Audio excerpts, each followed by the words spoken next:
Hello YouTubians, it's Rupee PM in Doha, Qatar. I want to thank first Shukran to Ayman Al Umara for the Palestine money, and Assad Al Sheikh. That would be Shukriya Saab to Assad. These are some coins that I picked up here, just a couple modest silver Palestinian coins and a couple modest Indian rupees. So I hope you enjoyed the video. Thanks for joining me in this video. Hello there, it's Rupee PM with some of my modest updates of coins I picked up locally here in Qatar. Big shout out to a couple people that sold me these. First off, we've got some very cool Palestinian coins that I got. My goodness, these are beautiful coins and somewhat rare. So very, very nice coins. I'll show you the obverse of these two. They're both silver. Let's see if I can do that really quickly. These are both in pretty good shape.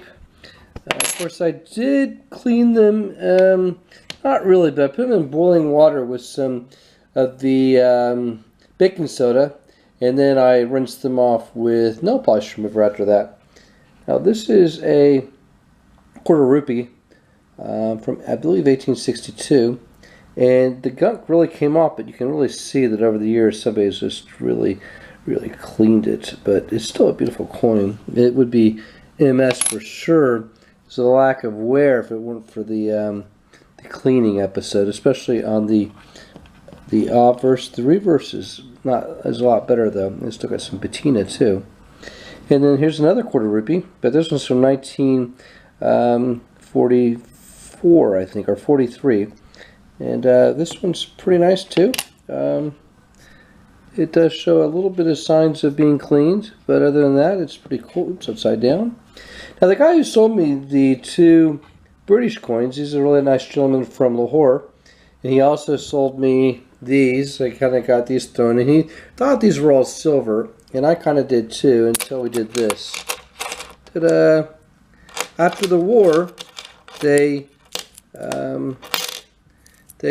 started using steel in Great Britain for their coins. I think these are all from the Lahore Mint.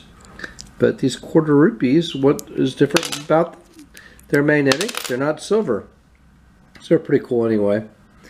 And then, what else did we get? Okay, this isn't mine, but I'm going to have one made while I'm here at 22 karat. So I got a copy. I borrowed this from Martin, my friend at work. So this is 18 karat. You can see it's kind of it's got a little bit of coppery texture to it. So we're going to get this done in 22 karat instead, because I just love the Irish colada ring. And then some other pickups. Robert, the Russian I work with, gave me these two coins from Russia. Pretty cool. He's telling me about the difference between the two. That's the new eagle they're using, and that's the old eagle. And then a friend of mine who works in the dental industry was able to give me all of these crowns. There's a whole lot of them. So what I'll do is I'll break them down. I'll show it to you guys. I'll give them an acid bath, and then after that I'll melt them down. I gotta separate the platinum from the silver and the gold though. The platinum I'll have to take care of with oxygen, so it burns at a higher level, and then the rest of it, the gold and the silver I can do with the butane. But yeah, those are my pickups. I'm very pleased with these. I think they're beautiful coins. I hope that you feel the same.